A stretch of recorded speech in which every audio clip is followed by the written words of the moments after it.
Hello, ladies and gentlemen. Welcome back to another episode here on European Confessions. There is a message that I want to share with you that was sent to me by one of our dear sister, and the message, it reads like this.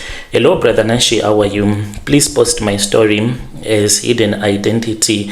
I am a woman and I want to confess the things that I did to my sister-in-law because there was a big grudge that was there between me and my sister-in-law. I hated my sister-in-law quite a lot because I believed that my sister-in-law, she was a gold digger. She had only fallen in love with my brother, not because she loved my brother, but because she just loved his money. This is what happened.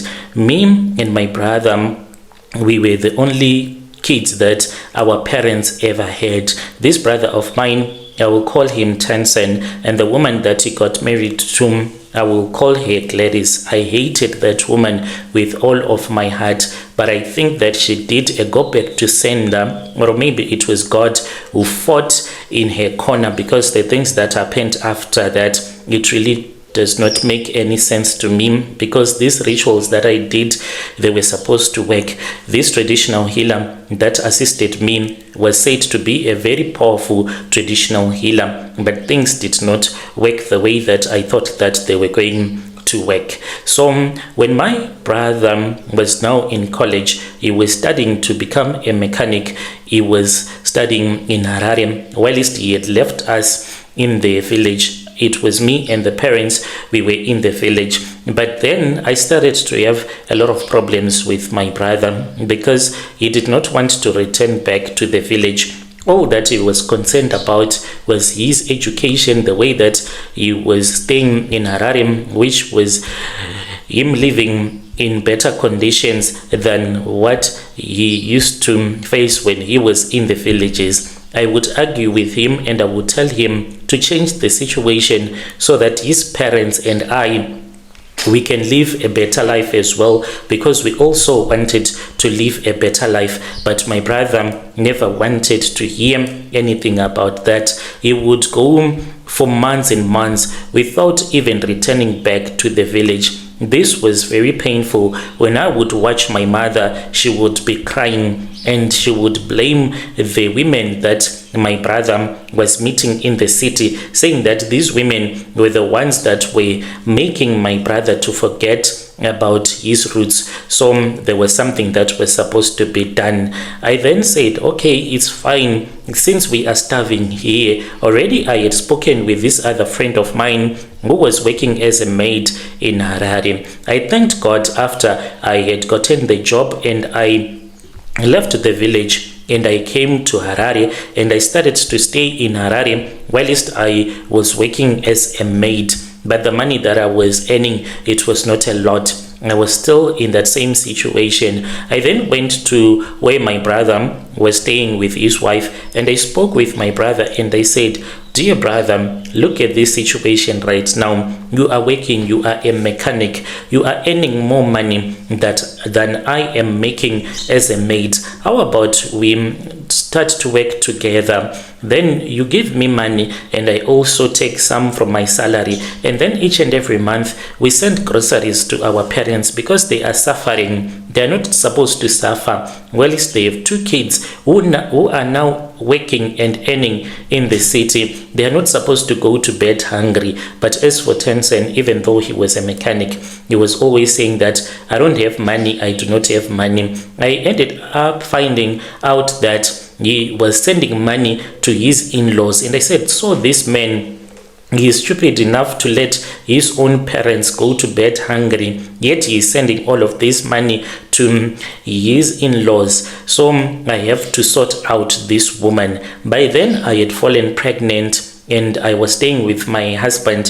Things were still a little bit tight. My husband was working for a company that is called Cotcom by then. So God blessed us after we had moved out of the place where we used to stay and I was no longer working as a maid. Then God decided to bless my husband. He received a promotion at work and he got a company vehicle as well as a company house where we were staying, things got a little bit better, but the tension between me and Gladys, it was still there. I pretended as if I loved her because I wanted to gain access to her bedroom, to her house. So I became that very friendly sister-in-law. But what she did not know was that there was something that I wanted to do in her house. Whenever I would go to visit her, I would carry with me some charms. These charms, they were meant to make her leave my brother, even though they did not even fight. They never fought, and this was what I hated about their marriage. Since she was pregnant, I would go there and assist him with some duties, and then I went to a traditional healer who told me to buy a sweeping broom, and I bought that sweeping broom, the African one that is made out of grass, and I went with it to him, and I said, this is a new broom that I have bought for you. And the ritual that was done, it was supposed to work like this. When ladies will be sweeping her house from the bedroom into all the rooms, she would be sweeping herself out of her marriage, but it did not happen. I then went back to the traditional healer and I complained and I said, the things that I thought were going to happen, they did not work. This woman, she is about to give birth. I wanted him to die before she would have given birth, because I was scared that once she gave my brother a child, then this meant that they were going to be together like forever, and you keep on forgetting about our parents. I felt as if Gladys was the enemy that had came to steal my brother, and he was not to be blamed in that situation. And the healer then said, okay, it's fine. This is what we are going to do. I want you to steal her maternity dress if you are able to. But the trick is that you have to steal this maternity dress the day that she will go and give birth. You have to be there. You are supposed to be there with the person. If there is someone that is accompanying him to go to the hospital when she is in labor, you are supposed to be there, and you are supposed to steal this maternity dress that belongs to him when she is about to go into labor, and you have to be around her at all the times. I said, okay, there is no problem. I can see what I can do. So Brother Nashi, what I did was that since I was now pretending as if I was a good sister-in-law, always around her, then whenever she would tell me that she was not feeling okay, I would sacrifice to steal my husband's company car. Then I would go to the location where they were staying. Then I would clean her house. I would cook nice food for him. And she thought that we had buried the past in the past, but this was just the beginning of the war. I still wanted to hurt this woman in the worst possible way, like ever, and I did not want him to come back holding a baby. I wanted him to leave that baby in the hospital, or for her to die if it happened that the baby was alive. And I was leaving a lot of charms inside of her bedroom. On the day when she went into labor, I had already told him not to even worry, since I now had a driver's license. What she was supposed to do was that she was supposed to call me and then tell me that she is about to get into labor, and after she would have called me, I would go to her place and then I would pick her up and I would take her to the hospital, because her husband, sometimes he would not be in Harare, and she was scared that she will get into labor when she was all alone.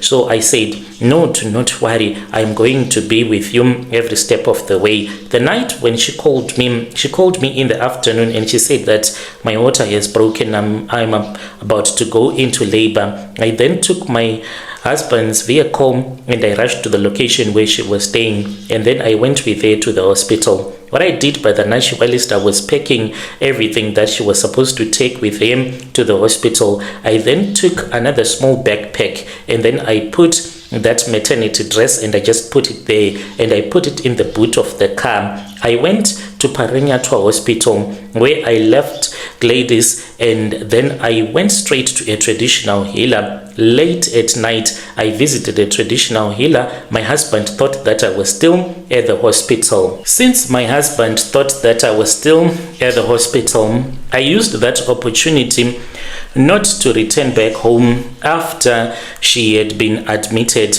but I went to the traditional healer. When I was at the traditional healer's house, then he asked me where that maternity dress was at, and then I went to the car, opened the boot, and then I took out the maternity dress that was in that small backpack, and I gave it to the traditional healer. The traditional healer then started to use his own charms on that maternity dress, and then he gave me a specific rule, and he said, my daughter, when you return back to go and collect Gladys, I want you to make sure that she wears this dress. She has to wear this dress. You have to find a way. There is no charm that is going to force her to wear this dress, and if she does not wear the dress, then the charms that I have given to you and these rituals that we have done, they are not going to work at all unless she put this dress on her after she would have given birth, when you would have taken him from the hospital.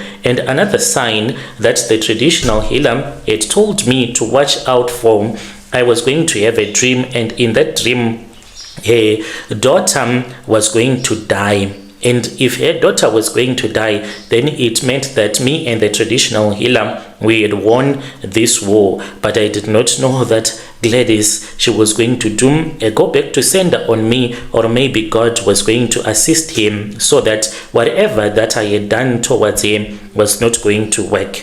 A couple of days after Gladys had recovered, that was when I went back to the hospital. I picked her up. Everything that I was doing, I made sure that I put myself in front. Sometimes I would do things without even informing her husband that this was what I was doing. I went and I collected my sister-in-law alone, and then I returned with her back to her place. And when I was at her house, I then took all of her clothes, because I knew that if I just tell her and say that, Gladys, I want you to wear this maternity dress, she was going to be suspicious and say, why is it that you are forcing me to wear this dress? I say the only thing that I can do is that I have to find a way to force her so that she can wear this dress. And then I took all the clothes in her bedroom, all the clothes that I knew she was going to wear after she would have given birth.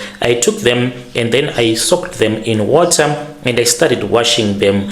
And I only left that maternity dress that was full of charms. And after she had bathed, she said, you have washed all of my clothes. And I said, yes, I washed all of your clothes, because the house is supposed to be clean when you have a new baby. But I have left one dress for you. You can check in your wardrobe. And then she took that maternity dress, the one that I had stolen, and gave it to the traditional healer. After she had worn that dress, I expected her to die, or the child to die, but no, her daughter did not die, as well as Gladys. There was nothing that happened to me. I said, which means that I was scammed by that traditional healer. It came time for me to go into labor, and I went into labor, gave birth to my first daughter, whom I named Tariro.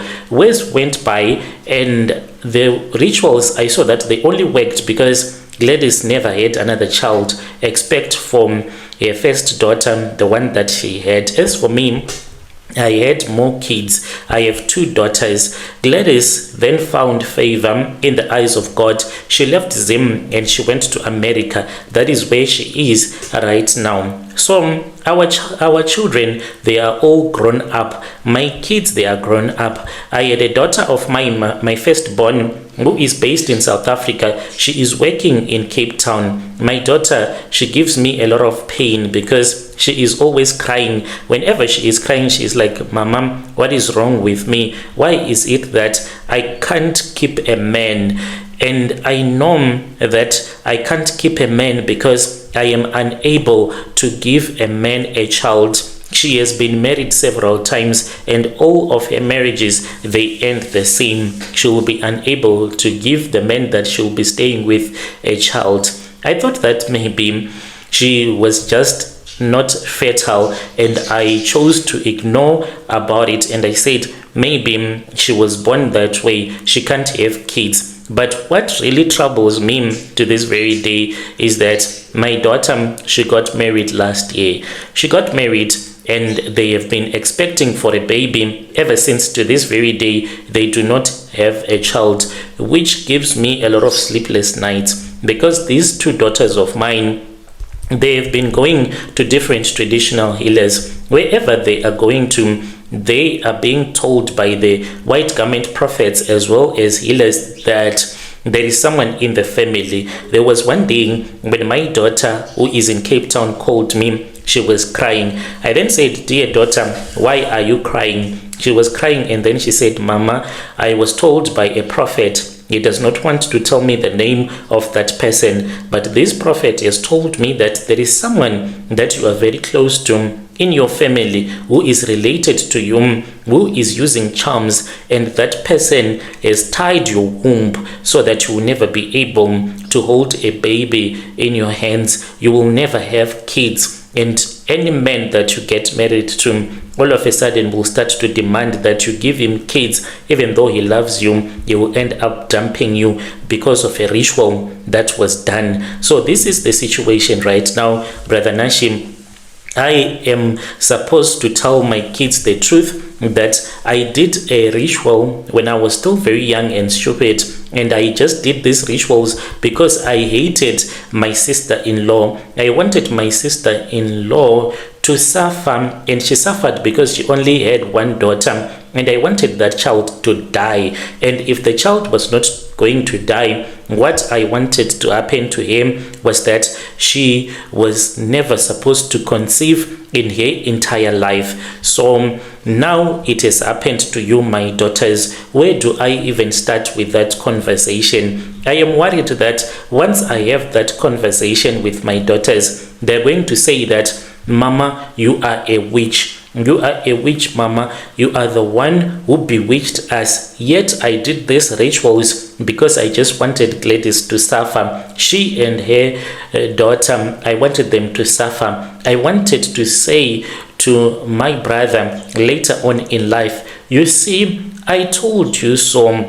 You were never supposed to marry this gold digger who is a barren woman. But look at me right now, Brother Nashim, who is a barren woman right now. It was far much better that I had never given birth to these two daughters of mine, because of the way that they are always stressed out by their husband. Like my second daughter, she is always crying the same, and she's saying, "What is wrong with us? Sister does not have a child. I can't have a child. My marriage is not going to last. If my husband goes out there and he finds another woman who is willing to give him a child, then it is the end of my relationship. I can't remain quiet, and at the same time, I can't speak out." As for now, I have been thinking of visiting another traditional healer. This is the final step, Brother Nashim, to go to a traditional healer. To take any kind of a charm, does not matter what kind of a charm it is, even if they say that it is a tokoloshi. I am going to take that charm so that when my daughters go to any prophet, wherever they go to, then that prophet won't be able to see me in the spiritual realm.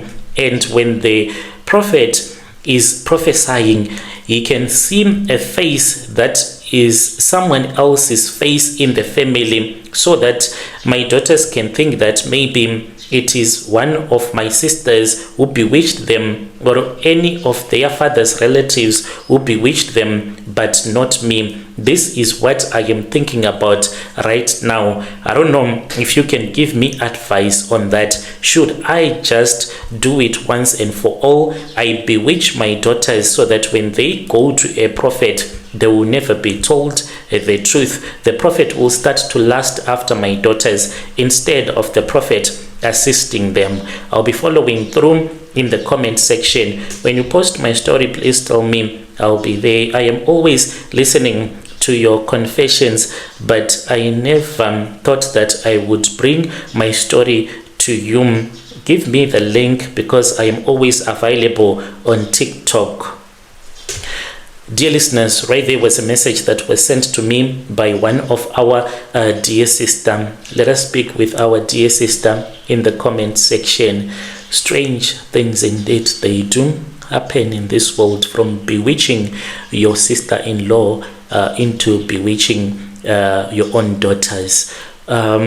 A lot of our confessors, they are coming from TikTok, so I'm going to make some short clips on TikTok so that other people, when they see our confessions, they can also come with more stories. It has been a long time without me posting on TikTok as well as on Facebook, so I'll make short clips and post them on TikTok as well as Facebook so that we can receive many of these confessions.